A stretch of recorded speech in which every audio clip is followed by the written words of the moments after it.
The following statements you are about to hear are not made to offend or hurt anybody's feelings, although we may discuss serious topics.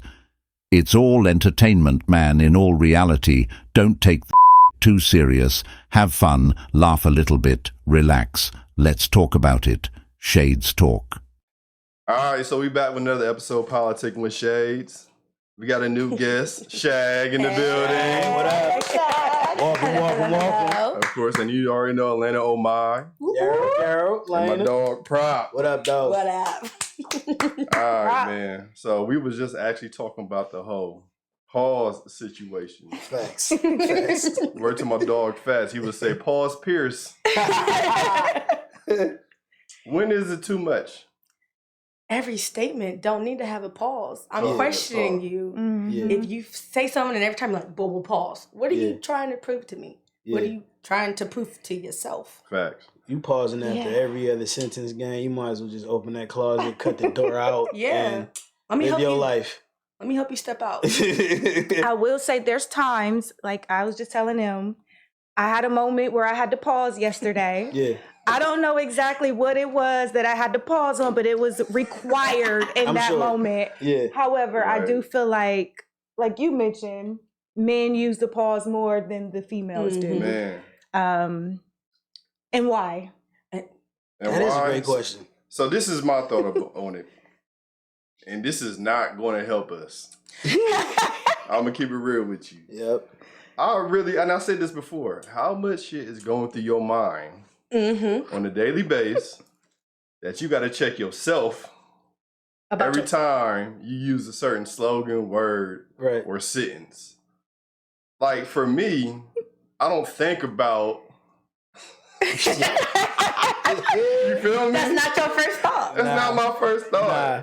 You know, it's when somebody catch you though. Like you'll say something and you might not catch it, and they be Yeah. like, they look at you like you crazy. that- Like if it's an outrageous makes sentence. Exactly. It's like prompting or promoting. You better say pause, and then you feel obligated to be like, pause. Yeah. Yeah. Yeah. I don't got that crazy stuff going through my mind, so I don't really catch people. If you say something super crazy, I might catch it. But other than that, in a regular conversation, I just seen the dudes 13 pause during a regular barbershop And that's what I'm conversation. saying. Like, why? That's too Why? Is it because they're around a lot of men That's too aggressive. and they feel like they have to have this masculinity? Ultra-masculine? Yeah, because But they're who are you trying to prove that to? Who in that room with you do you think that's going to take your statement and be like, wait a minute, what you trying to Dudes do? is insecure. that's very true. Mhm. They definitely are insecure. You know what I'm saying? We insecure with each other. Yeah. That's why a lot of this unnecessary beef be starting, to be honest with you. Yeah. I think a lot of it has to do with upbringing too. Yeah. So if you grew up in a household where you were raised like as a boy to be super masculine Yep. and you Real can't tough. I was just talking to somebody about this today. Like you can't cry. Crying is for sissies. And then, or you saw your parents being judgmental towards other people Right. and how they operate. Mhm. And then now you've kind of grown this mentality of that's not right or that's not a norm for Right. you. Right. So you feel like, oh, I got to pause on everything so nobody judges me. Yeah. And I've become one of those weird people that my parents was opposed to or against. On top of that, it definitely, especially with our people, bro, because anything outside of the norm is corny. You know what I'm saying? If you're not wearing Nikes but wearing skateboard shoes or some shit, if you were a skateboarder, or you know what I'm saying, or you read comics, or you know what I'm saying, like certain stuff that in our culture in the hood was considered corny, and like it didn't necessarily have to be, but we put a lot of stigma on ourselves for unnecessary reasons, and it goes back to, like you said, growing up, and it in turn turn into like goofy masculinity type shit. You know what I'm saying? Feeling So- the need to always prove yourself. Facts. We got placed into a box. Right. And so if you do anything outside that box, Right. it's like you're questionable, right? So Facts. that is unnecessary. You don't need to pause after everything. You don't need to be like everybody else. Yeah. And being like different is like, well, why are you like that? Like, Right. why are you like everybody else? Right. It's so much that we got to unteach. Ooh. Like when you Period. think Bars. about our That's a child, bar. like real talk, like we have been taught so many ways. And like it's hard to realize, like, you know what, that's not right. Right. As you get older, and then we raise our kids to be that way. So there's like a generational curse. Whereas if we understood the importance or how impactful unteaching can be. In our community, if we just gonna speak about our community, I think we would really change the dynamic of the perspective or the stereotypes that are on us. Being smart is corny. Wanting to go to school and do something like that is only a small percentage of people that's like, oh, you want to be a doctor, you want to be a lawyer, you want to do that? Oh, that's dope, right? But then it's only dope when certain people do it, right? Because when boys go to school and they want to be a teacher, it's questionable. Why you want to do that? If you want to do anything, that doesn't mean that you about to put on pads and a helmet or go be super Chuck Diesel. Oh, that's acceptable. But if I want to be a skateboarder and I want to watch anime and I want to be a nerd, it's like, oh, that's not cool. You want to read a book? Like, we're not out here doing that. Like, we got to unlearn that stuff, putting ourselves in these boxes. It's just unnecessary. Like, no. Being a parent, that's my biggest thing, is to teach my kids and unlearn all the things, right? Like, my mom yelled about everything. That was my mom too. That's and crazy. everything was an immediate, like, put your hands on me, right? Because that's how she was raised. And that's how my grandpa was raised. And so it's like, okay, cool. I'm not doing all that because I got a lot of traumas. Like, I just know whatever I'm about to say or do, you're going to find a reason to put your hands on me. You're going to find a reason to do something. And then, Black parents don't apologize, right? Or believe in therapy. That's the unlearning that I don't. learned today. I ain't thought about shit. Right? Or it's like I'm about to go to the store. You coming with me? I'm about to go grab y'all some. And it's like, y'all ain't never actually said, like, my bad. I owe you an apology. Like, I will apologize to my kids because I'm like, I don't got a manual on how to raise y'all. I mess up too. Ain't no blueprints in this, man. There's no blueprint, right? We're doing the best that we can with not trying to cause the same trauma. My goal for my kids is to not have to go to therapy for their childhood. Right? That's my biggest thing. Letting them be dancers, right? Like, I didn't know a lot of Black dancers because it just wasn't the thing we was doing, right? And they did ballet and they've done gymnastics. They're doing all these things because they see the representation, but like somebody had to step out the box. Absolutely. Like, so unlearning it is whatever. Teaching our boys that they don't got to pause after every and being like, hey, somebody might take that as you like. Well, and then there's like that stigma with it, right? Like, if they're not thinking like that, cool. But like, what if you're gonna say that to somebody who is right? You're gonna be like, oh, you don't want nobody to think that you are, and now they gotta hide that even more because I don't got an environment that I can actually be myself. Exactly. So now I'm like, yeah, you're right. Pause. My bad. Like. Did you really want to, like, you weren't thinking that way, but there is a part of you that maybe you haven't shared with the world yet, and now you don't feel like you can.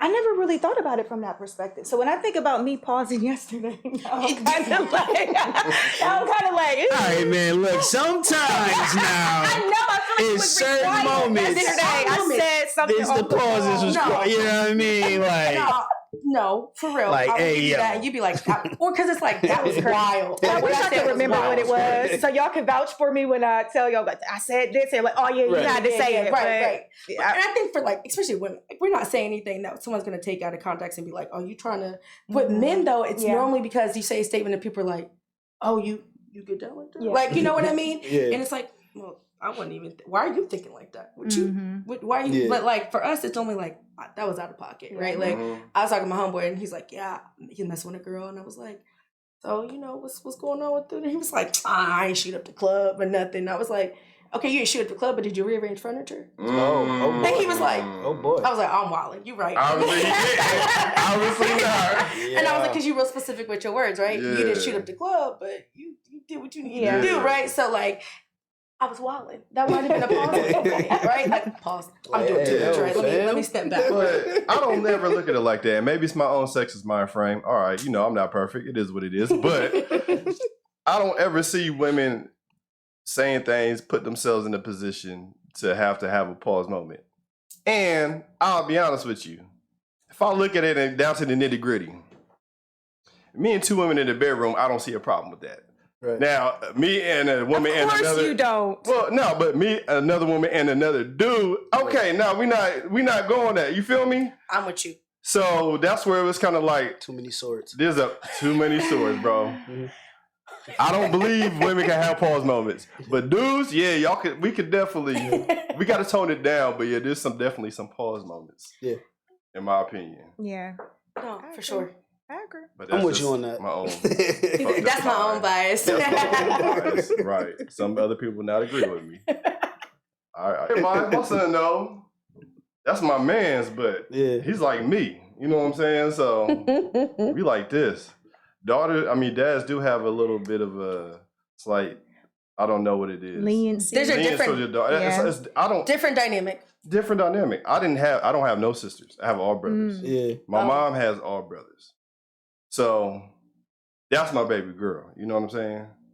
I give you girl dad's props. I got 2 boys. So and I do have a little sister, and my uncle got all 5 girls. So yeah. Shout out to your girl dads, man. So do you think that having a girl mellowed you out a little bit? Do you think that it made you be more cognizant of like emotions and a woman's? For sure, it did, but I also think it was karma. That's what they I'm gonna be honest with you, bro. I think it was Is she karma. your first child? No, she's my second. Okay. And Jimmy, you got 2 girls? No, I have a son. My son's my oldest. Oh, I thought that. Yeah. Okay, I get what you're saying. I was about to say, I thought you only had a boy and a girl. Yeah. And I think it was his get back at me that, and he took all my fucking hair. So, you know, behind every spoiled princess is a bald dad. Who you telling? I can tell you that my dad is bald, and he has 5 kids. Mm-hmm. I am the oldest, and of the 5, he has 4 girls. And the boy he got us a set of twins. So he got 1 girl and 1 boy, right? Damn. There's a different dynamic that he has with the girls compared to my brother, and he's tougher on my brother. And like with my daughters, he's, oh yeah, and I'm like, okay, right? Like, but I think like my dad would probably say I was karma, right? I was the first kid. He's like, you started it all, and then all the rest of them followed. And I have 2 daughters because I used to be like, yeah. My ex-husband, I was like, yeah, you're going to have a daughter first. I just knew my first one was going to be girl karma, right? You going to eventually get it back. But I think the dynamic with dads and daughters is different. And then the dynamic of sons and mothers, right? And I always say that needs to be studied specifically in Black culture, but you see it other places too, right? Yeah. Where moms and sons are really close, and moms are willing to go to the ends of the earth for their sons. Yeah, and if they have a son and they have a daughter, the dynamic with the mom and the daughter is totally different, right? Girls are raised for survival, right? And boys are nurtured, right? Their moms pour into them in a different type of way. I'm the oldest. I have a brother from my mom. It was just us 2. I used to always say my mom loves my brother more because she was so protective of my brother, right? But for me, it was, you help raise your brother. He's basically my child. I was expected to do all these things from a very young age. We have a 5-year age gap. Right. I didn't have no business being a semi-parent at 5, but I was. Like, as I got older, it was my mom expected me to help take care of her. Yeah. But for my brother, there was never that expectation ever. Right. So it's like, oh, there's a different dynamic here. They almost coddle and baby their sons. Yeah. So a long time. That's how my mom is too. I was gonna say, I got a question for both of y'all. So your children, what's the sexing in the ages? So I have 2 daughters. Okay. One is about to be 10, and one's about to be 7. Okay, and you did speak about the dynamic between your mother, you, and your brother versus how you and your daughters come up. So Elena, I may be wrong, but I met your princess, Delight, and I feel like y'all have like a best friend. Yeah, best friend vibe going on, right? So I've seen it both ways. I've seen it like that. Then I've also seen it like it was like a competition. You know what I'm saying? So where does that competition come from? Like what is the that? Mom? I think it comes generationally, like very similar to what she said about her upbringing. In her household, it was very similar. My mother, when it came to the boys, they were her favorites. The girls had to do the cleaning. We had to do the we cooked. My older sister, actually, we used to call her Jeffrey. Oh, that's crazy. She gonna beat me up. We used to call her. Oh, man. Cooked, she cleaned. Yo. Yeah. She stayed home with us when my mom was out. She was. She was Jeffrey. She was gonna kick my butt, but that's kind of what she was in our house. And I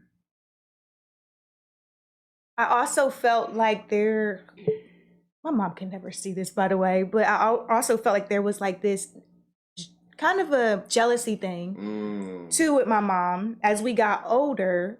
And I think it is a generational thing, like situations that she dealt with her mother. So me knowing the dynamic of her and her mom's relationship, it all comes together and makes sense. Even though it was painful being at that young, tender age and going through that, not understanding how to deal with those emotions at that time, but knowing my brothers is the favorites. To me today, that's still very traumatizing to me, which has played a huge role in my relationship that I have with my daughter. She's my best friend. She's my princess. And if I had to, I always said, it was always important to me, if I ever have more than one kid, I, as a parent, have to develop and understand what needs to be done to make sure they both feel loved equally. Because if I don't, then they'll grow up and feel how I felt. I felt like the bottom of the barrel in the household. So a lot of resentment, right? Like I had to grow up quick, and my mom had a traumatic childhood, and she had trauma from her mom. And, you know, my grandpa wasn't, he was a man in the 70s, you know, he wasn't built to raise a kid. He was like, oh, all right, cool. You got married to my step grandma. Oh, she goes, it's my grandma, but it's my mom's stepmom. And that was kind of, he was like, cool, you kind of handle it. Well, she had her own stuff, right? So my mom has me, and I'm a surprise kid from somebody she's not really dating that long, right? So I'm derailing all the plans that she had set out.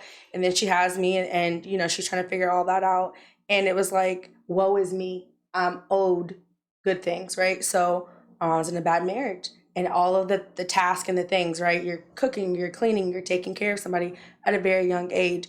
And the thing was, is I was a people pleaser. And I really believe like you get stuck in a Stockholm like syndrome where you do all these things to like have your parent love you because you're just like, I just want you to accept me. And it was, oh, she's a good student. She gets straight A's and she does all these things. And the moment when I got older and I had boundaries, I was, you're selfish. You're the worst. It's like, am I the worst, or I'm no longer tending to all of your needs because you don't want to get up and stand on your own 2 feet? And that's where we clashed.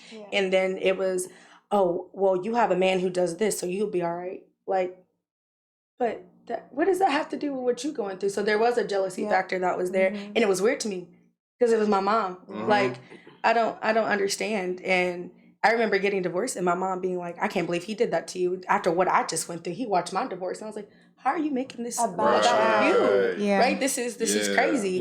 I have 2 daughters. I never want that dynamic for them. And my turning point, and FYI, I have no contact with my mom on 3 years. No contact. I don't speak to her. I see my mother. We do not speak at all. And she came to my house and stormed in and was yelling, doing all this stuff. And my daughter's in the house. And for me, that was like a no-go. Like, you're setting this example that this is normal and this is not normal behavior. And I want my daughters, like they're young, right? But to be able to come and talk to me, it should never be, oh no, my mom can't find out. I want it to be like, I gotta call my mom. I gotta call my mom right now. I need her to come get me or to rescue me or give me advice or whatever the case is. And so I'm very intentional in my relationship with my kids for that reason. And I did want a son. I wanted a son so bad because, you know, I was like, oh, who don't want a boy? But like, Mark, I'm so fully full with my daughters. But I'm undoing what we learned, right? I get to therapy. I unpacked all of that so that I didn't spill that into my kids because my mom should have gone to therapy. We all, that's dope. Being intentional is so imperative when it comes to raising children. That therapy, to our Black community, it's necessary. It's not weird. It's not crazy. It's not like you're not the psychopath. We need it. You need to be able to unpack that because when you don't, it just goes somewhere inside of you and it festers. It sits there, it festers and it builds. And then it comes out unexpectedly at a time where you can no longer control it. So, and when you're also raising children, it comes out in the relationships, in the way that you're developing your children. So it's so important to get therapy. We all need it. You know, we all have trauma. Absolutely. Like there's not one person that can't pinpoint something that had traumatized them that they may need to sit down and talk about. So Pete, let me ask you a question. Because you have 2 sons. Strong Black men trying to raise strong Black men. What do you feel like is your biggest hurdle today?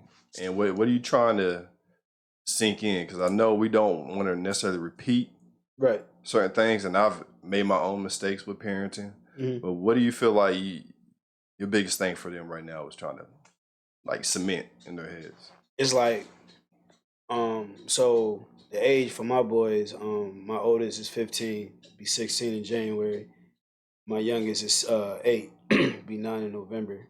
So it's kind of like I'm on 2 different planes with them. You know what I'm saying? And we kind of spoke before the show started, talking about our relationships with our dads and everything like that.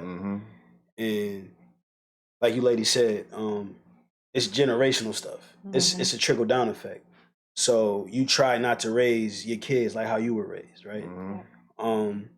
And I love my parents. Shout out mom and pops. You know, as you get older, you understand, you know, some things, a lot of things were survival mode because they were brought up in survival mode and they didn't know no other way for real and didn't seek therapy because it's forbidden to share your information. What stays in his house stays in his house. Yeah. You know what I mean? There's no other people's business. You know what I'm saying? So it's like, it's a lot of stuff that us millennials is unpacking, and trying to change. So, but going back to your question, I try to make sure, first of all, I try to make sure that they know it's cool to be them. It took me a while to realize it was cool to be me because I grew up, I was different. You know what I'm saying? Like I was a writer. I thought about shit. I wrote poetry. You know what I mean? Like, I was from the hood, but I wasn't in the streets. You know what I'm saying? So, but certain things was like shunned upon, even from my own family members. So, unpacking that, trying not to let my own trauma get in the way of raising them. On top of letting them know it's cool to be them, and let them know that they're not by themselves. And no matter, even if you think I'm gonna be pissed off at it, I'm here. You could talk to me. You know what I'm saying? No matter what, I try to leave that door open for my oldest, and for my youngest, he's into robotics. He draws. His mom, my wife, she went to school for fashion design, so she taught him how to sew. Like he in that type of bag, but he's quiet. He's reserved. He don't like getting hugs. Like, don't touch me if I don't vibe with you. So I try to balance that. It's okay for that, but also to be like, you know what I mean, be respectable when you in somebody's house. You know what I mean? Like, it's cool to say hi and walk away. You don't have to talk. So it's a lot of balancing and understanding them and trying to parent them without, what I'm trying to say, trying to parent them without parenting them out of them. That makes sense? Yeah, wow. Polishing them. So yeah, exactly. You know what I mean? Like we was talking about growing up in the hood, if doing different things made you corny. Like church made you corny. My son wanted to get baptized on his own. You know what I'm saying? Like at 15, he's like, Dad, I want to go to church. I want to do these things. And I'm like, cool. Awesome. That made me get back in my church bag. I had my own relationship with church. I went through things and I was on some fuck church. I believe in God. I know there's a higher power. You know what I'm saying? I know I wouldn't be here without him. I done been through some things. I'm not supposed to be here talking to y'all today. You feel me?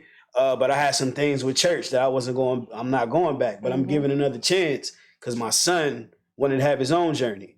So, and that's cool. Ain't nothing wrong. Ain't nothing corny about that. So, you know what I mean? My long-winded answer of saying I'm trying my best, B. Ain't no blueprint to this, like I said.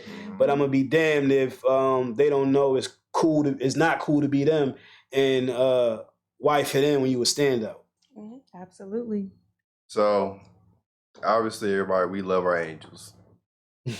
But your kids ever on accident, or maybe it's on purpose, you know what I'm saying? They slick like that. Throw some shade. Oh yeah. What? You feel me? Yeah. So my daughter, she'll do this stuff. Cause my son, he throws shade at me all the time. You know, he's like me. So but my daughter, she hit me little slick stuff. She be like, Dad, when we gonna buy a nice house? Oh man. I'll be like, what you mean when we gonna buy this house? Like, I'm doing the best I can, nigga, okay? You know what I'm saying? But they don't be meaning it, but they looking at like across the street. You know what I'm saying? You feel me? Right. You see all this? Right across the street, literally, big ass mansion over there. Right. And I'll be looking like, one day it's coming. Something to aspire. Exactly, something inspired. But yeah, bro, I mean, they be throwing little shots and shit, and I'll be like, you little motherfucker, for real? Okay. No, I contribute my weight loss to my youngest, bruh. You know what I'm saying? Like, you know what I mean? I told you my biggest, I was at 310. You know what I'm saying? I'm 245 right now. You know what I'm saying? Yes, Shout out, God is good all the time. For sure. But when my youngest came up to me and like pinched me on my nipple and was like, you and mommy got the same things, daddy. You know what I'm saying? Like I was like, you know what? It's time to make a change. You know, They will either daddy, your stomach feel like a pillow. Dad, you know what I mean? Like they talk some shit, man. My They kids don't really know is. what they don't You know know. what I'm saying? Hit you with the gates. But yeah, right out the gates. Right out the gates, dog. Yeah. You know what? One thing about my daughter does, she's a sponge. She wants to be me. Everything about me, she somehow picks it up and she uses it on me. Right. She was this is probably last year. We took her to Scene 75. And she got on the little, I be wearing my wigs. Jim, y'all know y'all done see me with my wigs. Like I'm natural. So like it's more convenient to just throw a wig on and just whatever. Right. So we're at Scene 75. She's in the car with her dad, and they're flying. You know, you go fast on the race cars. Hair be blowing through the wind.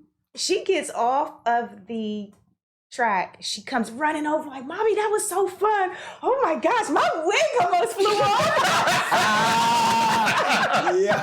I got it on video, which is crazy because she was so happy about it. And she was like, "Mom," and she had braids. My wig almost flew off, Mommy.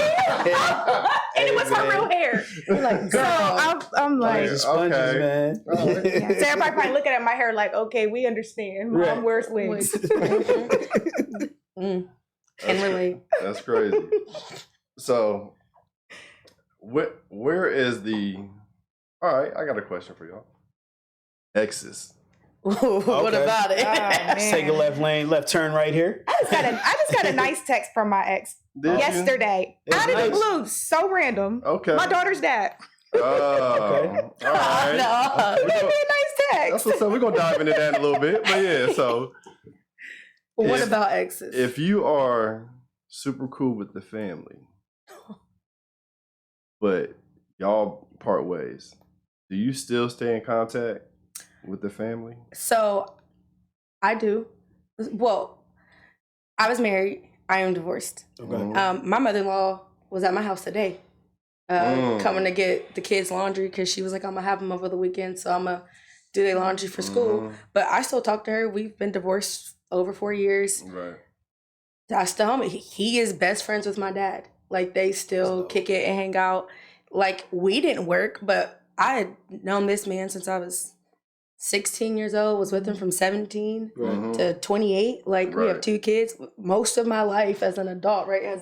All of my life as an adult has been around him. So yeah, like we divorced, but me and her have our own relationship, and I still will pop up to family functions if they want me to go, and vice versa for him. And that's just the dynamic of our relationship. But you know, I'm mostly friends with most of my exes. There's probably very few that I'm not friends with. Yeah.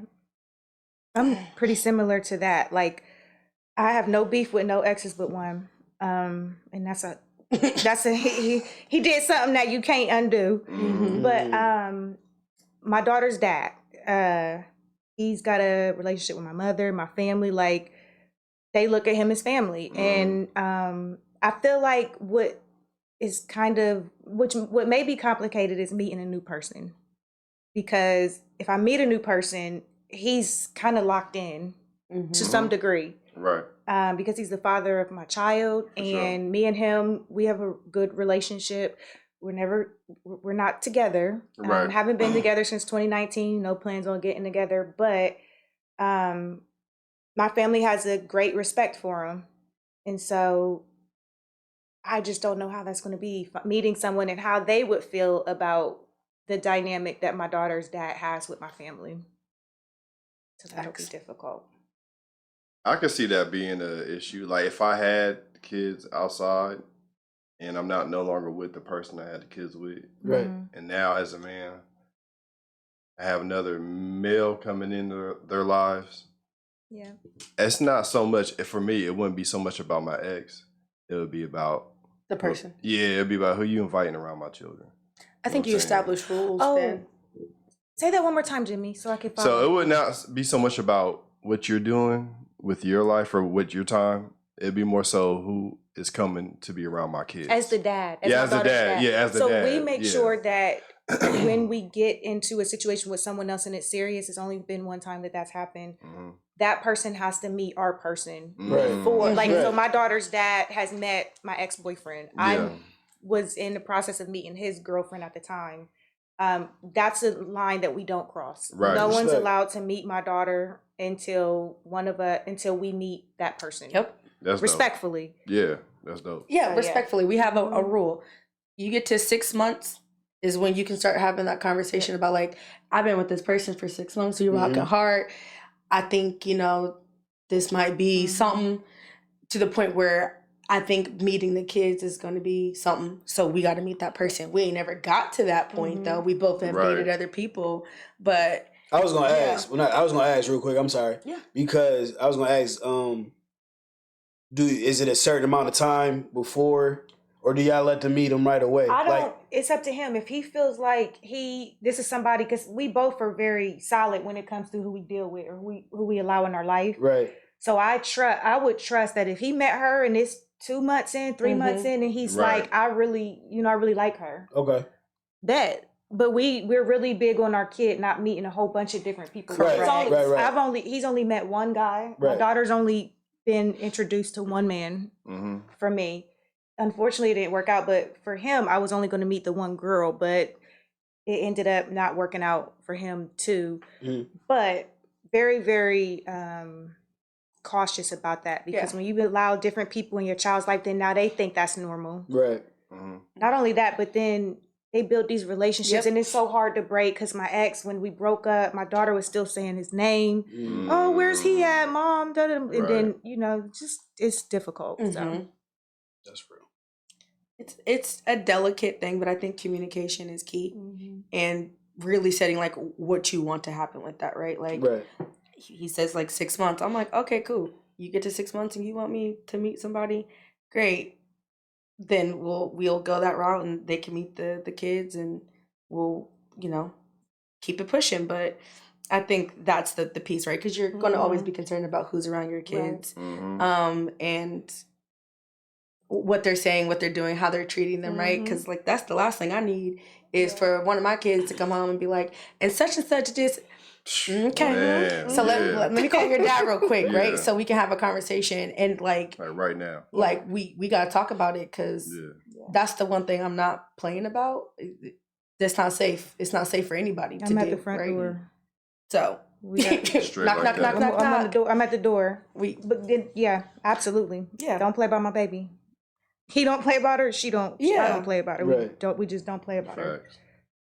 I ain't got there yet though. But I'll let you know if I do. The crazy thing is the chick that he was dating. I'm an energy person, and I had never met her, but I just started to feel like how he was moving. Right. I started to feel like she didn't have any kids, and I felt like she was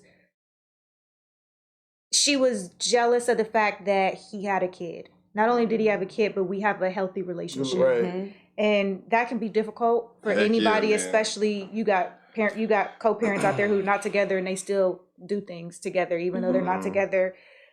So everybody thinks that everybody's relationship works like that, but it doesn't. We actually have a real solid co-parenting relationship where we're not doing anything outside of raising our child.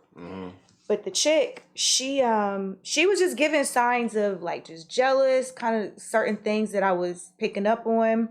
And then before I had a chance to meet her, he had broke up with her and said that's exactly what it was. And he just couldn't. She would say stuff, and she would, and they ended up breaking up. But I'm like, that's one thing I'm not going to play with. Like, if you are jealous of my daughter because her father has to take care of her or has her on certain days, and you want him to drop her off somewhere on his day, because no, he's a dad, so get used to it. Like that's gonna be the lifestyle, because he's a present father. Straight up. So yeah, that's my spiel. I think that goes into like when you're dating, do you date people who also have kids, or do you not date people who have kids, right? Like, I think if you have kids, it makes it a little easier when you're dating somebody who also has a kid and they're an active parent because they get it, right? It's never going to be like, dang, like, you got to go do. Yes, I do. Absolutely. I got to drop what I'm doing for my kid or whatever the case is. Like, it's also human decency though, Pam, because if you're jealous of a kid, I'm a good dad, Pam. That's a problem.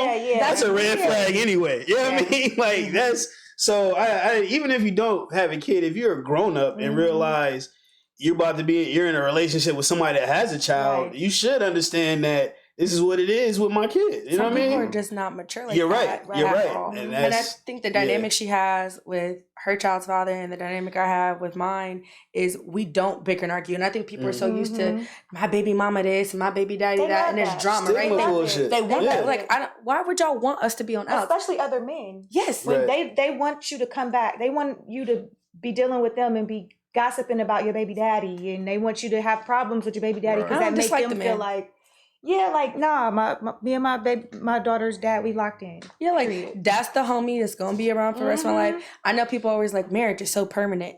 It is, but kids are more permanent, right? You can get divorced. Your kids are your kids. Y'all got graduations, birthday parties, baby showers, weddings, anything for the rest of y'all's lives. You may not have to talk at those events, but you got to look at that person, right? I want it to be cool and seamless. Like, my big thing is, and I know everyone's going to not agree on this, but we don't do big things without each other present. So 100% agree. We took the kids on a cruise. It was a surprise trip. They'd never been on a plane. They had never been on a cruise and never been out the country. So we did it together as a family, even though we were divorced. I was dating somebody. He was dating somebody. We both were like, we're all four going on this trip in the same room. I love that. And I don't want to hear about you taking them to do something not cool vicariously. And I don't want you to ever do that. And then we can do all the big trips. And it's like, oh, they've been on a cruise before. You have at it. Do your thing, right? But if you're going to look at me and be like, oh, so you going on this cruise with your baby dad, you about to, I don't have time. Yeah, that's crazy.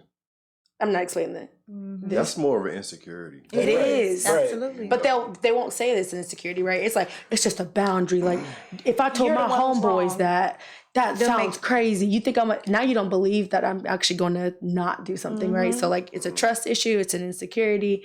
And that, red flags, right? Yeah. I'm good. You take care. Because that's going to be the whole relationship. He going to be complaining about anytime you got to do something with the he gonna have a complaint about it, and then you can't even really, you feel like you can't even really enjoy yourself when you're doing it.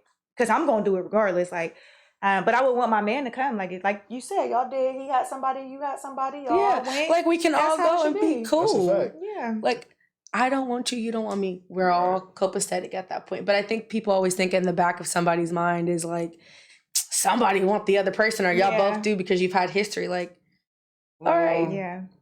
But people move on, right? Yeah, people definitely move on. So I got two questions. This is going to kind of segue. How important is physical attraction? Period. And I ain't just talking about, I'm talking about in life.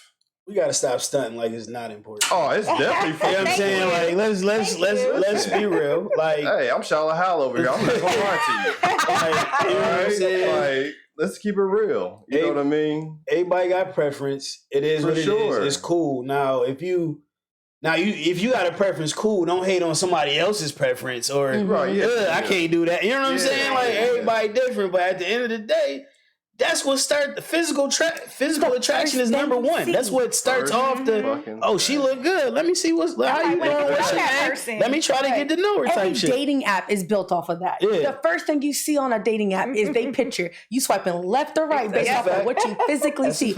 Oh, your smile was cute. Right. Nope. Ooh, nope. Like that. Tender or no? Like, I think that saying no, that doesn't matter. It does. Now, after that point, it's like, do y'all connect? Can you have conversations? Right. But like your first initial thing, and even when you're in relationships, it's like, I want to be able to look at you from across the room at an event and be like, yeah, I need that one right now. Like, let's hit that text, like what you trying to do, because I'm physically attracted to you, right? Like, so when y'all say this, what are y'all's thoughts? Because I'm like, What are y'all's thoughts on these younger people getting so did y'all see the VMAs where Summer Walker pulled up with the old man? Did y'all see that? No, I didn't see that. She put up with an old man. White man. And he was like a sugar daddy, and she was loving it, and she looked like she was locked in with it. But my thing is, it's like, okay, so we're in agreement that the physical is the first thing, right? But I do feel like for some women, it's the pockets. It's absolutely. The 2025 is more important than how the person look. 100, listen, I'm gonna tell you 100%. There's never been a woman that got me because of my money. Because I've been broke most of my life. I'm gonna keep it real with you. So touche. It's not like the pockets matter that much. Touche. You know what I'm saying? Now, I will say this: women are. I'm just keep it. They're way smarter at that than we are, because they look at that shit and be like, "This could be a good situation," where a dude will see a female that has everything going for her, and this motherfucker got a hangnail, and this nigga, I can't do it. Like, nigga, are you fucking serious? Right. Like, so you got to have some common sense. Now, the reason I said is physical attraction important or not, because I feel like it's almost like number one in everything that happens in life, period. Yes. From your job application to the way the girl gives you your coffee at the damn Starbucks, you know what I'm saying? To like how people just treat you like on a day-to-day basis. Now, I'm not saying everybody does not deserve respect. Everybody deserves respect. But pretty privilege is fucking real. 100%. It's fucking real. You said that you lost weight, right? Kudos. Right? So I am bigger again than I was several years ago, but I lost like 50 pounds in COVID in the first 5 months. I thrived. I know everyone hated it, but I was like, I'm outside walking around, eating my vegetables, we having a good time, right? The way that people treated me, being 220 and then being 175 and 160 was drastically different, right? And it was like, I'm so proud of you, look great. Here's the thing.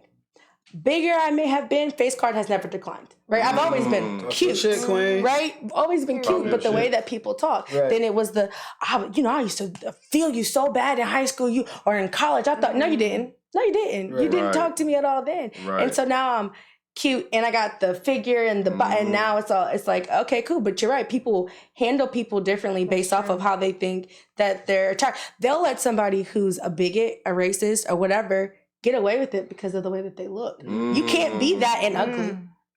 You cannot. You know what I mean? And now on big platforms, because that's the first thing people are going to come at you about. But all of a sudden, if you attractive enough that you can go and you can say some crazy stuff, make some people, excuses for you. and people will make excuses for you and do whatever the case is. I think even to your point, in a job, like I'm virtual most of the time, but we do go in office, and I will tell you is that people will be like, "Oh, I want to go for this role," and I'm like, okay. However, I know what they're looking for in that role because I've been on the other side of that hiring process. And I understand that you've been in the role that you've been in for a really long time. So you're comfortable, right? You don't really care. You're going to have to care in that role that you want to go for, right? You're going to have to clean yourself up and hit the slick back. And is it unfortunate at times? Yes, it is, because that's somebody not being their true authentic self at some point. But it's the reality of the matter is like, your representative needs to be present. And then you get that job, baby, come on with whatever way you want to look, because now you got it in the back. Now you know what's crazy? Go ahead. I was going to say real quick, now today more than ever is shallow how, for real. You know what I'm saying? Social networks, ego trips, all that. So now today, more than ever, is definitely insane and cranked up a notch. You know what I'm saying? To the point, it's kind of a detriment. You know what I'm saying? Like beautiful people are insecure with themselves. You know what I mean? Getting alterations and changes and all that. But that's my bad, Lena. That's what I wanted to say. No, that's a perfect point. I think social media has got our minds so messed up to where it'd be the smallest thing and nobody else sees it, but we see it in ourselves. So we got now everything's fixable. Like we was talking, you could get a replacement for everything. Right. But when you were talking about the workspace, I have worked in a couple jobs where it wasn't about what you knew. It didn't matter what your resume looked like. It's who you clicked up with. And most of the time you was joining a clique. I'm not a cliquey person, so I never, obviously I wasn't as successful as I could have been in these jobs, which is why I moved out of them. But the people that were clicked up, they were different. Like they maybe looked better and they maybe dressed the same, or they maybe like had these similarities, and they were the ones who were getting the higher up roles. It wasn't what they knew. It wasn't that their resume was better. It was that and I believe in life, and what I've learned is it's not all about what you know. It's more so of who you know. Yep, that part. 100%. That's a fact. Yeah. That is a fact. You know what I can't stand more is that I understand attraction and physical beauty is very important in this day and age. But I can't stand an ugly person calling another person ugly. Yo, and I'm just looking like, this motherfucker obviously don't have no mirrors in their house, car, or at work. Beauty's in the eye of the beholder. There you go. It's that simp niggas' fault, bro. Because you put these cats on the pedestal, like, with that bullshit. You can't really put that person on the, certain people got an ego trip and it's like, you got a microwavable bag face. I do understand that. I don't think nobody's ugly, so I can't partake in that. Nobody's some bullshit. Okay. Okay, we're going to test that theory. Don't worry about it. We're going to do a live lineup on the show, too. And are you, we're going to be shocked. The balloon joints. Yeah, we're going to pop the balloon. We're going to have the bag over their head before you even get this thing. I literally can find something that is attractive on anybody. Physically, whether it doesn't, sometimes that before you talk to them, like just physically, you could be like, I could find something physical on anybody that's lined up. Yes. That is a skill. That's true? That's true. Okay. Really? You can line anybody up in this room, and I promise you, I will find something attractive about that person without them talking. Right. So we're talking about you got a nice smile, your eyes are pretty, your hair, the way you carry yourself, your build, your arm. I just don't think people are ugly. Well, nigga, I got imagination too. Don't be like, so if I want to play in the playroom, we can all make shit up anytime. You know what I'm saying? So, Lane, you be like, yo, I like your aura, fam. You got your aura is dope. I promise it's Bitch, you tell me you like my aura, I know you think I'm that ain't physical, man. I know you like my hands. You talking about my energy off rip. You ain't even. I get around the corner. I love you. Like, did she call me ugly? Okay, she talking about my energy. She didn't even let me get no 2 words out yet. What's the dude's name that just got? He played for the. Is it the Baltimore Ravens that he played for now? He played both. No. He plays offense. Oh, you talking about Travis Hunter? Yeah. Everybody thinks he's not a good-looking guy, right? Who? Travis Hunter. What was the Jamie Foxx character? Shanae when he's a woman? No, that was Martin. That was Martin. Oh, Martin. I forget. Jimmy, I forgot. It was like Wanda. Wanda? Okay. Yeah. Wanda. You got the Wanda face. Okay, listen. I'm sorry. And don't laugh, because I know y'all about to laugh. I'm locked in. Y'all about to laugh. I'm sorry. I think he has the bomb-ass smile. He do have a nice smile. So there you go. That's a perfect example. You're right, man. I think he got a bomb smile. Like, sure. That big, bright smile is so attractive. Man, Mr. Ed had a nice smile too. Oh shit! Now I ain't gonna fuck with you, Travis. You the man. You got way more money than me, so you do things I ain't doing. Hey, you can't Google Mr. Ed. I think that was his reference. I'm just saying. You know what I'm saying? That's one of them things where the ugly person talk about the other ugly person, but anyway. Shut up! You are. He's like, and this is exactly what I was talking about. Oh God. Nah, man, like, I'm not gonna lie about it. It's fucking important. Like, it's super important. You know what I mean? So let's branch off of that. Mm-hmm. You get with somebody, you're physically attracted to them. Right. You are married, right? Women have children, their bodies change. People get older, their bodies change. Yep. Mm-hmm. You might have had hair and now you don't. For sure. So what happens when you deal with those changes, right? Because I've heard people be like, I'm not as attracted to you as I once was. So for me, it's an effort. Yeah. Once you give up on life, then you start not looking as appealing. Mm-hmm. It's not about actually, because we all are going to go through changes. Mm-hmm. Like, nobody's a robot. I'm not with this whole fake Instagram beauty shit. Like, I like my women to look beautiful naturally and how they are. You know what I'm saying? Inside and out. And I told you this before. There's nobody more beautiful than a black woman, period. Everybody's copying y'all. So stop chasing that shit because y'all got it. They already trying to get it from you. But anyway, making a long story short, if you're putting in effort, like, I feel like certain people can judge people because they're working their ass off to obtain a certain health and be, they have confidence in themselves because they take care of themselves. Yeah. And that confidence comes out. And you have the right to pick and choose based on that because you put in work in yourself. But when you start giving up and you're no longer trying to take care of yourself, you know what I mean? It shows in your energy, it shows in your relationship, and then it also is going to show with the person you're with. They're kind of like, damn, I mean, it's not like you don't have to look like the same person, but you still got to be enthusiastic about yourself. Right. Like I told you, like nothing's sexier to me than a woman with confidence. Yeah. So once you start letting yourself go, that means like you kind of lacking the confidence in yourself. Like you don't even really. You know, but people go through different emotional stages in their sure. lives, like going through depression. I know, like I've gone into deep depressions a couple times. Not recently, but I gained weight. I just didn't. I don't want to say I didn't care because I never not cared, but like I cared more. But so I guess I would say I cared less than I normally would, and I didn't like how I looked, or I didn't like, and my confidence was low. Like I didn't have that confidence, and I know that like when you're in a marriage, like maybe you go through these different cycles. That's the difficult thing about marriage, though, because it's like unfortunately, there's going to be times where you hit these points where you're not giving it your all. For sure, 100%. And it just makes it difficult, like, because maybe your partner, they in a position or they're at a time in their life where they is giving it they all. So it makes it hard to balance out the two, be an understanding to a partner and ride in that road with them, knowing that they're gonna recover from this. They're gonna, You said something key though. They're gonna recover from this because it's a journey. If we locked in, I know everything ain't gonna be sweet all the time. Yeah. It's a journey. So I'm expecting you to go through lows and I'm gonna be there for you. Just like when I go through mine, you're gonna be there for me.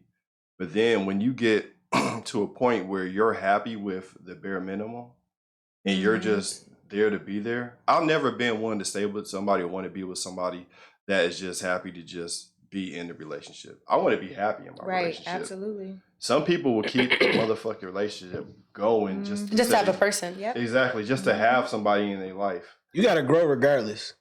I'm 10 years in. We done seen each other at our worst. We done seen each other at our best. We done seen each other grow. We done seen each other stay stagnant. You know what I'm saying? But at the end of the day, and there is unbalanced structure at times. That's life. But on top of the marriage, I made a promise to each other. Yeah. And if you break that promise, you do have. I mean, what if we gonna get help for it or we not? Because I can't stay down for too long. Yeah. You can't stay down for too long. I don't want you to stay down too long. I'm gonna do whatever I can to lift you up. But you also got to see that within yourself. And if you don't see, I can tell you you're beautiful. I love you. I put you on a pedestal till you blue in the face. But if you don't look in yourself in the mirror and not even try, I can no longer help you. You get what I'm saying? Because you got to get to a point where you got to help yourself. Yeah. So going back to what you said, it's an energy thing. It's an effort thing. And of course, sometimes there's going to be days where there's no effort. Totally fine. It might be a month where there's no effort. Totally fine. Depending on how much you're willing to work with your significant other, it got to come to a point where, all right, we got to get help. And if it comes to a point where you're not trying to get that help, we got to have another conversation. Yeah. There's relationships I like and want to have, but there's only 2 relationships that I have to have regardless. And those are my kids. Yep. You know what I'm saying? Everything else has to be worked at. And I want to be with you. I don't want to just have to be with you due to circumstance. And I feel like I'm in a spot where I don't need to be with you to just be with you. And I don't want you to feel like you got to be with me just to be with me. Yeah. I'll be perfectly okay with somebody telling me I'm not happy and I feel like maybe this isn't the best situation for us. Because you know what? Maybe that's going to make me work a little bit harder. Yeah.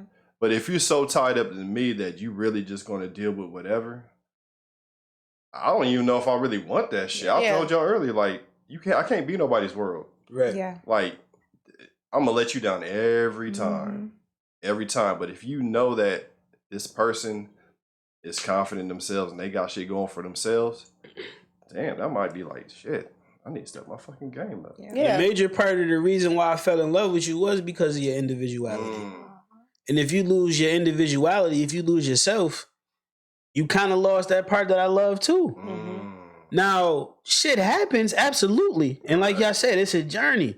You know what I'm saying? I love mine. I want us to rock out forever. Also realistic as well. You know what I'm saying? Because if you lose yourself, you're gone forever. My grandmother told me the day you stop learning, the day you stop growing is the day you die. So if all that stops and I'm trying to continue that, then communication is key, bro. I'm not going to get in too deep into it. You know what I'm saying? Uncomfortable conversations is needed. Absolutely. For growth.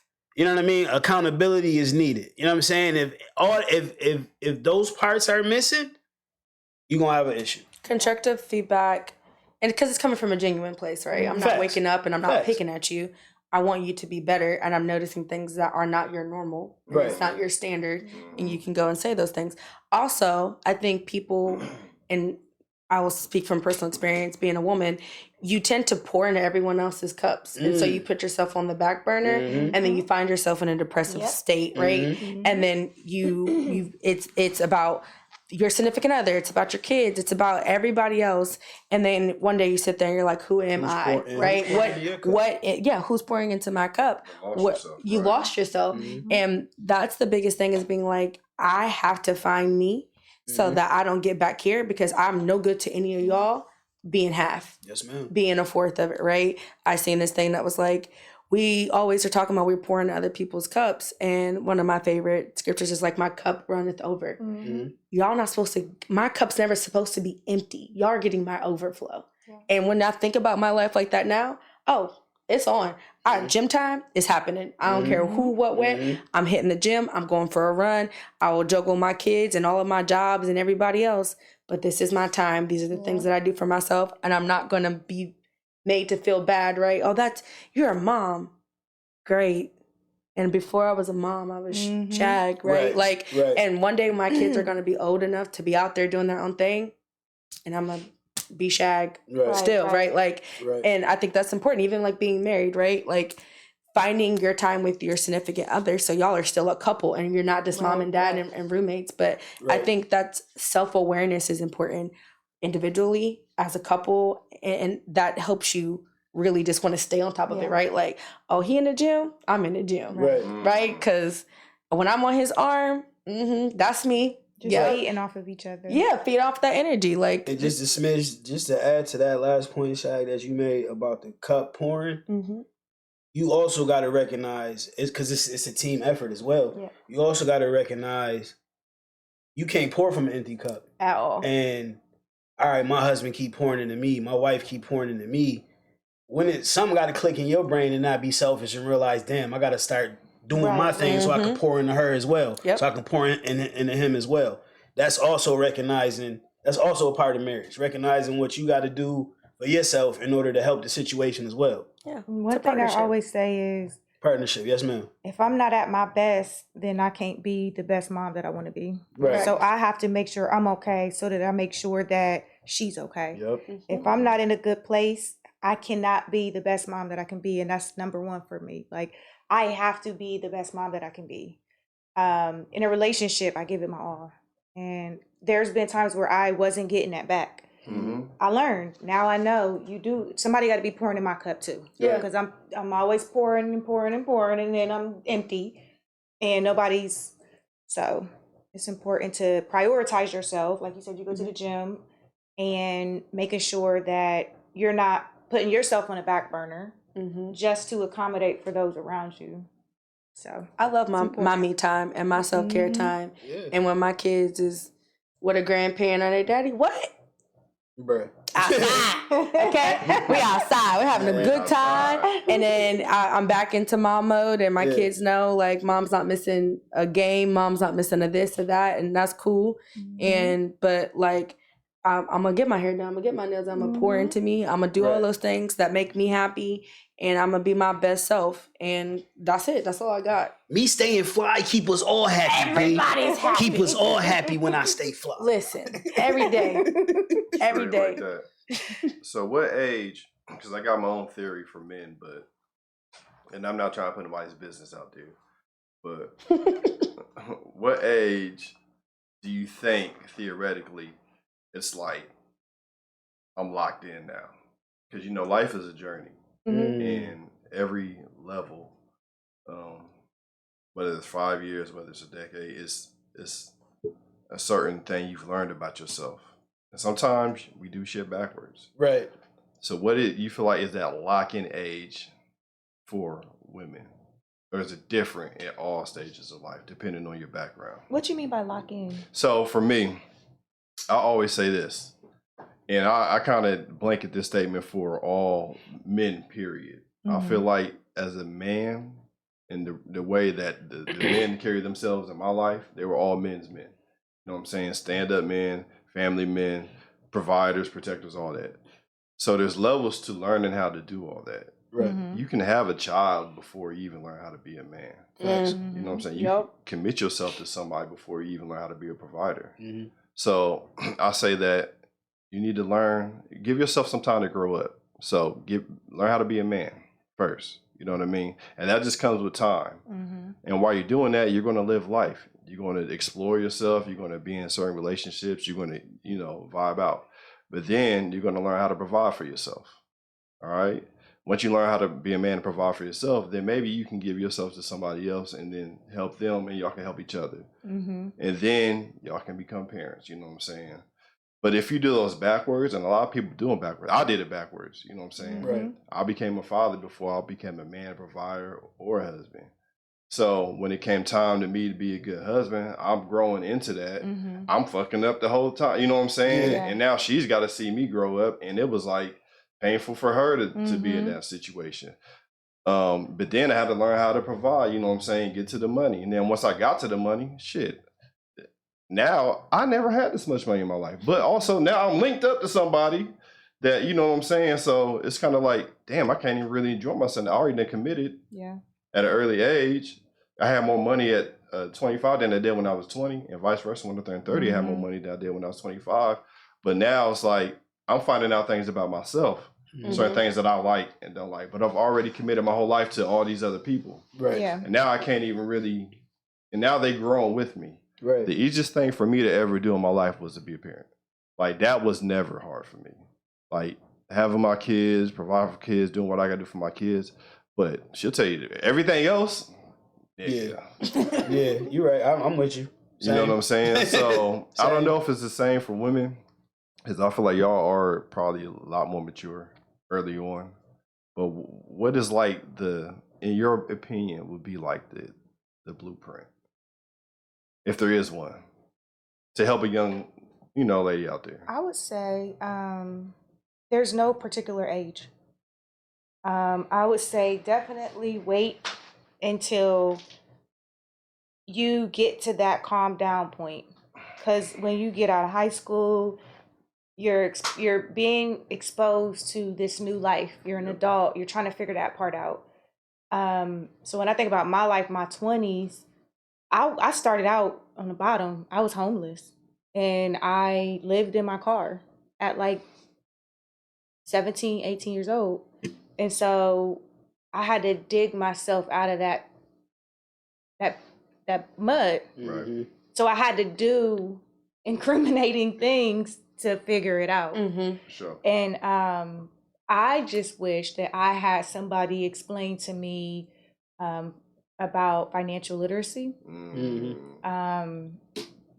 credit, obviously, which is a part of that, and then just how to manage my money, like what. And I think it's a journey that you have to go through in order to figure that out. So it's not like somebody can teach you, but you actually have to go through the journey and figure it out for yourself. Right. So once you get past that point, I mean, obviously there's probably going to be a boy involved or a girl involved at some point, which can make it even more chaotic. It makes things a lot more confusing and stressful. because at a time where you're probably not needing to prioritize these things about that person or that partner, you still are on your learning curve. You're now trying to prioritize this person. And you may or may not even know what it is that you want in a person. So get to know yourself, be very in tune with yourself. Once you know you and you feel like you're in that calm down moment, because you're going to jump into chaos as soon as you get out of high school. When you're in high school, you're probably already in chaos. But when you get out, there's so much that's going to be thrown at you. Get through that first, because once you realize what that's all about and you get to that calm down point, then you're mentally more able to determine like what the next move is in your life or what the next chapter will look like in your life. So I would say my perspective is a little different. I took a financial literacy class in high school. I did too, by the way. Yeah, I knew my parents didn't have the credit or the money to put me through school. I went to school. I put myself through school. My mom got divorced. I helped her pay bills while I was in school. And I had a plan, right? But I made a plan and I stuck to the plan and I shouldn't have. And I know most people say, what do you mean? Right. I was so young and naive and in love, right? So my ex-husband is my high school sweetheart, right? So you go high school, you go college. We got graduated. I think it was like a year after graduation. It was pregnant, engaged, married, all within months of time, and moved to a new city, right? First time living together, because we were in 2 different cities for college. And I'd always had this crazy plan. I'm going to get out of college at this age. I'm going to have a baby at this age. I'm going to have a house at 25. I'm going to be on my second kid by 26. And blah, blah, blah, blah, blah. Well, I was achieving those goals. I got married. I had my first kid at 22, 23. I bought my first house at 25. I was working on my credit. I knew all these things, right? I had my second kid at 26. I was checking all my things off. But not the best thing for me, right? Because when you're 17 and you're in love and then you get married at 22, right? And then first year of your marriage is you're having a baby, you're prepping for a baby the entire time. It's the first time you're all living together. All these things that make you take, all the things that you love and don't love. And then you're immediately in this mode of being like, this baby is who I'm responsible for. And now I'm a wife and now I'm tending. I never, ever was just Shagail. I was never just Shag. I was always tending to other people because I had this plan. My plan never accounted for solo time, right? I have friends and they're like, can't wait till I'm in a relationship. You know, I'm in this apartment by yourself. I love that for you. I've never lived by myself, ever. I was high school, college, I was an RA, and everyone thought my room was their room, right? And then I went and got married and had a baby. And then when I got divorced, I had kids. Do you wish that you would have waited and gotten to know yourself 100%. in that time frame and waited for that calm down moment? My calm down moment, I should have, and I don't regret getting married or my kids or anything like that, right? Of course. However, I think had I been 21, 22 and been like, we just gonna stay right here, right? I was in such a, we've been together for so long, we should get married. Right. Well, yeah, but you're like a baby, you know what I mean? Like, yes, you've been together 5 years, that's a long time, but like from 17 to 22, like, yo, you don't know. You just don't. You don't know things about yourself, and the things that you think that you want may be different, right? And so I would say, I would tell younger me or anybody and being like, I don't know if there's an age, right? I think it's where you kind of mature at, but my settled down time is like, I think had I been cool from like 22 to 25, things would be a little different, right? I would have like known myself a little bit more and didn't care so much about trying to appease the world and people. Right. And I think women and men do differ differently, right? Like women mature quicker. So we always like have a game plan and we're like, okay, cool. You know, you had a situation, you were homeless, you were figuring it out on how to get out the mud, right? In other circumstances, somebody in that same boat might not have still gotten out the way that you did, right? And so it's like, everybody's a little bit different, but I think when you talk about men and women, me and my ex-husband are the same age. And I used to be like, how? I don't understand. We don't think the same. But he's an only child, right? Background is important. I was going to say backgrounds and like Huge role. environment, right? Because it's kind of like going back to what you said and how you kind of raised your siblings and being a provider for your moms. and you kind of you was homeless at an early age, and you kind of had to figure out and grow up fast, right? Yeah. So it's kind of due to those situations, you adapt to your environment in a certain way. And God bless y'all came out dope, and y'all, you know what I'm saying? Because you could have went the other way. You know what I'm saying? So I was gonna say it kind of like depends on the environment, what you grew up in, right? Sink or swim. Yeah. Like I think that sometimes it is very much how you're raised, and I didn't have an option, right? My mom was just like, figure it all out. And it was like, okay, cool. I knew that I would always have to be the person to figure it out. And so I just stepped into that. But I wish I would have allowed myself that safe bubble to learn me, and not the provider me, not the mom me, not the trying to fix things for people me, just me. I found that post, right? Later, before I got divorced, I started to spend that time in me. And then afterwards, I was like, okay, cool. Like, this is whatever. But I do think that lock-in is different. I would say mid-20s is where I feel like you really be like, this is what I want to do. This is how I want to achieve it. And you can go get into those goals. I think wherever, for real, though, you lock in is where you lock in. It could change every 5 years. I think, you know. Lock in again 5 years later. Yeah, like it'll be it's all the time. You are allowed to revamp you and your goals anytime. Yeah. Every time. I think men is 30 ball and up. 30 and up? You're 30 and up. I'm gonna be honest with you. I would not recommend a dude to get married before he turns 30. Just period. I can actually agree to that. I'll just say that off rip, bro, because you're gonna go through so many changes. And the thing what men don't understand is that money hit different. All right? Niggas ain't never even had, well, everybody cooking they steak overcooked. They ain't even had good cooked steak. Not everybody cooking their steak over. He said, y'all chewing a lot. Bro, we chewing leather in high school. Not leather. And hamburgers in college. And then you gonna get married. And then you have steak for the first time. Like, damn, I like this. Right. This is butter. This shit is good. You know what I'm saying? It's like, and then I know people that ain't even had an argument before they even got into a long-term relationship. Right. And then y'all figure out, I don't even like this motherfucker. Yeah. You know what I'm saying? And I don't think she like me either by the way she be treating me. Shit. Take time if you're gonna do a relationship, please. Yeah. I promise you, there is the such thing as that honeymoon stage. It is. Even if it's not a marriage that it turns into your relationship, you're gonna have that stage where everything is just cupcakes and butterflies. You just be like, hell yeah. I just like the way he chew. He chews so cute. Like, right. And then that same chew be like, butterflies bite too, gang. Yes. That shit is real. I literally that shit is so fucking say, real. please invest time in asking the person questions. It's so important. And don't be yes and no questions, probing questions where they really got to dig into their answer. Because you could really, really, really, really like somebody and it just seems like it's so compatible. And then, damn, next thing you know, you start finding out they don't like this, they don't like that. And now you sitting there like completely turned off.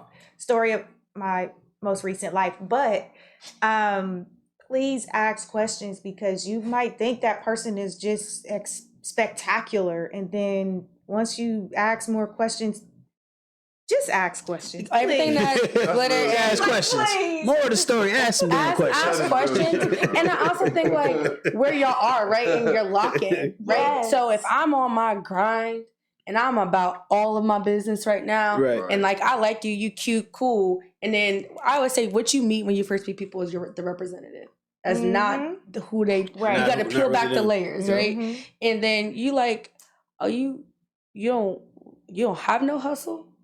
Oh, okay, cool. Like if you tell mommy, you really need to sit on that because that will turn into that's crazy. Like you just don't got nothing. You're cool. You're content. Like earlier, so like if you're complacent where you at, like I never want to be and be like this is it. This is the highest I'm gonna go. Like what can you strive for more? Like that compatibility is really, really important. And if they are there and you are here, you got to kind of talk about like what that looks like. Like I know where I'm at in life. I am no longer assembling anybody. That may sound terrible, but you have to come pre-assembled to come and approach me because I'm not building up anything anymore. I heard this saying, it's two things you see in people: what you want to see and what they want you to see. That's real. That's real. So, it's a bar right there. Like you said, Lena, ask questions, and in between that, it just like you say, it's three sides to a story. The he say, the she say, in the middle is the truth. In that middle of seeing what you want to see and what they want you to see, you got to see that truth. So accept it too. That part. A lot of times we be in denial about that truth. People see potential. That part. Just don't want that truth. And it's also that might not be your person. Correct. That might not be your person. One thing I do want to say, please be aware of the frauds. Okay? The ones where you're asking them questions, they're asking you questions. And when they peep game on your energy, like you might ask them a question and they starting to answer it. And you kind of, your body language is kind of giving. And they gonna try to fraud you. They can be like, oh yeah, but be careful with your body language too when you listening. Don't be so judgmental. And if you are, just keep it internal because when I be killing them with this. Like I literally, oh yeah, okay. They be telling me some BS and I just be like, yeah. That's crazy. Yeah, no, I understand though. And your head like, this ain't about to when be. When I leave here, he's done. Like, it's over. It's over. Because they open up to you more when you be just neutral. For sure. That's a fact. All kinds of bullshit be coming out there about. No, she took that. She was cool with that. Let me throw some stuff out there because now you feeling now I it's can really like be myself. And all I'm doing in my head is like, and oh shit, this working, son? That red flag is big, right? Right. Yeah. And you know, I'm not going to act like it's easy because, listen, if you pussy whip and you dickmatize, that shit don't even fucking matter at the time. Nah. Yeah. So you can have a motherfucker so dick whip. You don't even know this nigga's middle name is Cecil. Y'all 6 years in a relationship. Your middle name Cecil? You have a middle name? You have a middle name? Or you going like, you got a name? Yeah, or girl, I didn't even know you had two sisters. Right. You know what I'm saying? You don't know nothing about this motherfucker. You gotta come out the fog. Exactly, you better come out the fog. It's hard though. I ain't gonna lie to you. And that is tough. True, because you just be like, damn, it's not that bad. Not for me. And I applaud you. Listen, not now. Not now, but shit. You know, back in the day, I ain't gonna lie.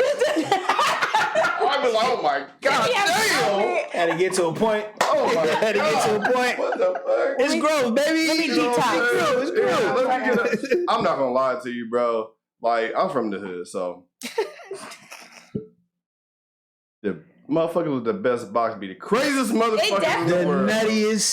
The nuttiest. But they be so fun. It be fire. It's so fun though. It be fire. I think it's different for women though. I get that with the guys though. It's always because I think that little dash of crazy do it for y'all. Y'all like to say like the good box got the crazy chicks, but y'all like the crazy. Y'all gonna say no. You smirking, but that drama. They be. No, I don't like the drama. This is what I used to like. This is really what I really like. Like the same people, they super passionate. So it comes through with the way they love. It comes through with how we have fun. Obsession. Yeah. Well, knocking at your window in the middle of the night with the singing a song. With the radio up top. Exactly. Throwing rocks at your window. Right. All I do is think of you. Day and night. The song. I'll be like, what the fuck? Oh yeah, she got girls in the background harmonizing like when it's good, it's good. The whole choreographed dance and all that. Jimmy, you ridiculous. No shit. Yo. When it's good, it's good. But when it's fucking bad, it's fucking bad. Right, and then you be like, my car is scratched up, and she put sugar in my gas tank, and now I got no windshield, and my tires are gone. And that's it was laundry detergent for me. Damn, that's crazy.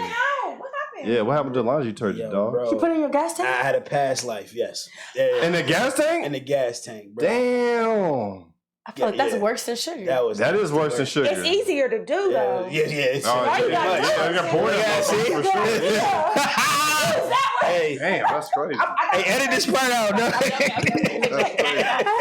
But I think women are different, right? So women go into situations with men and we'll be like, women will always see potential, right? So true. And that's the dangerous part is being like, your little red flag could turn green because there's the potential for you to unlearn the behavior, right? Yeah. And so it's like, okay, you might do this. I might not really be fond of it. It might not be a complete no, but it's like, it's questionable.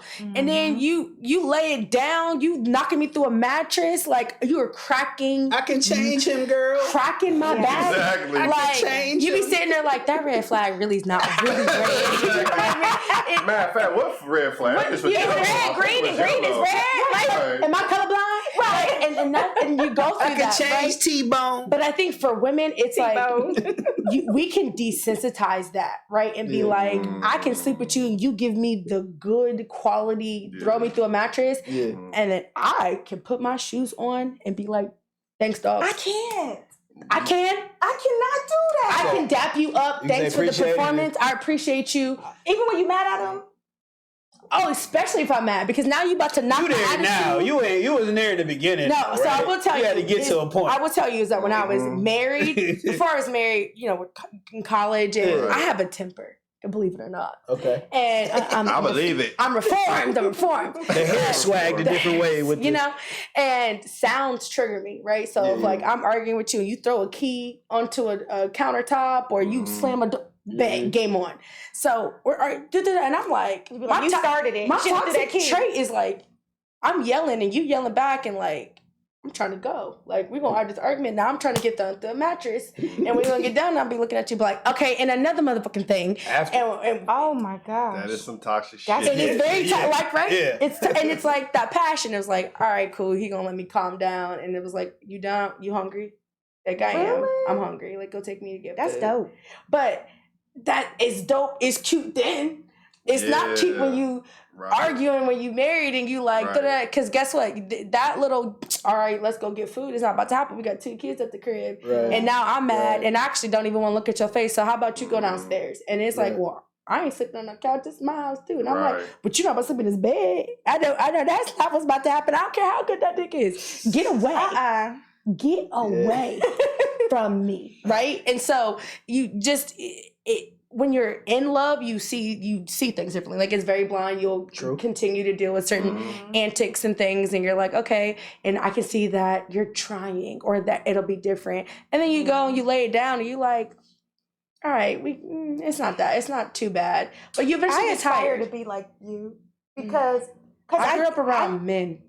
Maybe that. Well, I was a guy's girl, so all of my things are basically what guys do with girls flipped. See, I'm very similar to that, but as far as like my emotions, if you on my shit list, get the fuck on. I can't get rid of that feeling, and we do that, and it's gonna, like, I don't want to do that. Get away from me. Yeah. Like, butter me up or something to at least make, you know what I mean? Like, I cannot separate them feelings. And I know that in a marriage, it's probably something that it's a little harder. You should be able to do that. Like, what you say, like, I would love to be able to get to the point where I can turn it off and turn it on and still be providing that service to my man. Only to a certain degree, right? I will tell you, it wasn't always that way. It'd be like, I'm not fooling with you. I don't care how many times you tap that thigh and you kiss on that. Like, go on get. I'm not fooling with you. I'm not trying to. But then I also know that I am a lady who acts like a nigga.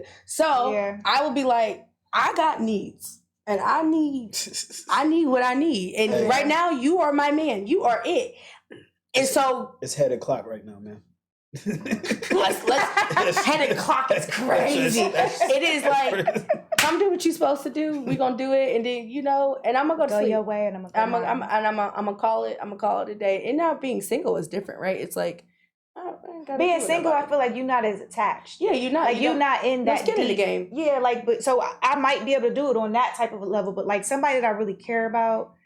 Even somebody that I feel like I only deal with people on that level that I really care about. Right. So if you piss me off, I just don't want to be bothered with you till you fix it. But something that's coming to mind. So I know we talked about potential, right? So like, I heard somewhere where potential is just the potential that you see in other people is just a reflection of what you would do in that situation. So it's not even their potential. It's really yours. It's your potential. Yeah. It's really how you would respond in that particular situation. Like, kind of say you're dealing with somebody, right, and they're not compassionate for something that you might feel compassion is expected. But you feel like they got the potential though. You're just responding to what you would do in that particular situation. And it was the realest thing I had ever heard, because I know as women, we tend to fall in love with potential. Yep. Which is something that I'm like, I won't do it no more. You better come pre-assembled. I can't do it no more. Don't have, because they never reach it. It'd don't. Be 10 years down the line, all the things in the beginning that you saw as red flags, them red flags is now freaking highlighter red flags, and they never disappeared. You stunt your own growth when you do it that way, right? Because you'll sit there and be like, where could I be in life had I not done X, Y, and Z, right? And so it's like, it's not worth it to just have a person because you're scared of change. You don't want to be by yourself. Right. I think the moment that you get comfortable being like, I'm okay being by myself, that'll change your whole perspective. You're free. That's empowering. Absolutely. Yeah. I gotta go. It's cool. It'll be all right. So we're going to end it on this note, and you actually segue into this question. This was the last question tonight. What is your toxic trait? You're kind of already told us. We're going to let them. Oh, wait a minute. Let the men go. Yeah, let y'all go first. Yo, my cutoff game is so dope, yo. Like, is that toxic, though? I mean... To a degree, it can. Nah, nigga, you ain't getting away with that shit. I don't answer the phone no more. Nah, motherfucker. That ain't really toxic. That's just like you ended shit. But it's like if you led somebody up to that shit, like you want them to call back, but then you cut them off just so they call back. That's me. It's toxic. So what are you doing prior to that? You just cutting them off. Like what is going on? I'm still working on my growth. You know what I mean? Like. I guess far as cutoff mean, I guess I was too vague with it.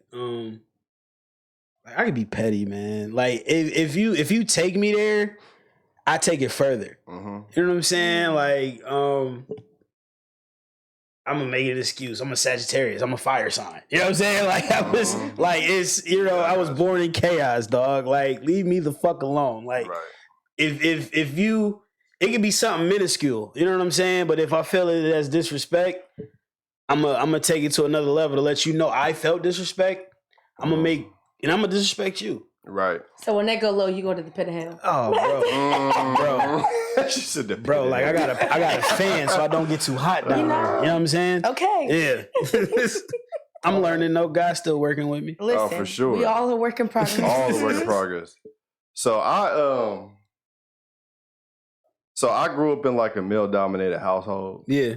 And there was no compassion for nobody. You know what I'm saying? So it's I don't have that sensitivity. So me being sensitive to you is really kind of if I'm pissed, it's still me taking a shot. So I understand. I get it. You ain't strong enough for that. I get it. You know what I'm saying? I understand. You know, everybody's not built for this. You know? I don't do it on purpose. It's just because it's so ingrained in me. That's my reaction because I was never allowed to be fucking weak. Yeah. So that's not no excuse for nothing. You know what I'm saying? Power through that fucking shit. Yeah. You exhausted? Nigga, we all exhausted. Okay. Yeah. You just weak as fuck then. My bad. You know what I'm saying? So that's something I'm working on myself, just on life in general. And I haven't gotten it yet, but I'm it's a work in progress. I'm coming. I'm coming along. For real. Your turn. My toxic trait, one of them. My sister actually and I'm sitting up here as y'all was answering, I'm like, what the heck is my toxic trait? I'm an extreme observer. I will observe you and you won't even notice it. And I will know so much about you without one conversation. It's something I've done throughout all my life. As a kid, my daughter does it now. And I pick up on energy. Well, I don't argue. I actually don't like to argue, Right. but my mouth, right? So, where I said they go low, you go to pit of hell, because that's my problem, right? Is like, oh, okay, cool. And especially when it comes to like men, because I'm around a lot of guys, I have a lot of guy friends, so they always are rough with me and they say things like, oh, you just not strong enough, that's cool. And I'm like, all right, cool. And I pop off like, it's a pissing contest. And like, so that's my thing is like, oh, if you think you got bigger balls than me, let's rock. That's problematic and toxic, right? And it can be. Yeah, right. So, you know, I currently in the dating world, and he's not even about to entertain it. It's like, and I'd be like, you know what? Let me pull back, right? Like, never mind. You can't do that with everybody. But it's something I'm unlearning. I'm in the process of unlearning it, of being like, watch your tone, watch your words. You can still express what you want to say without popping off and coming crazy. That's true. It's true, but this is a work in progress. It's a work in progress. Nothing be the fail, but a try, man. Is We trying. key. We're trying. It's difficult. Very. I feel you. I'd be like, don't say it like that. Amen. Amen. Now it's a dope experience. Thank you, Shag, for coming through. Yo, that was dope. Appreciate it. Definitely have you back, but that was dope. Nice. I would definitely come back to this.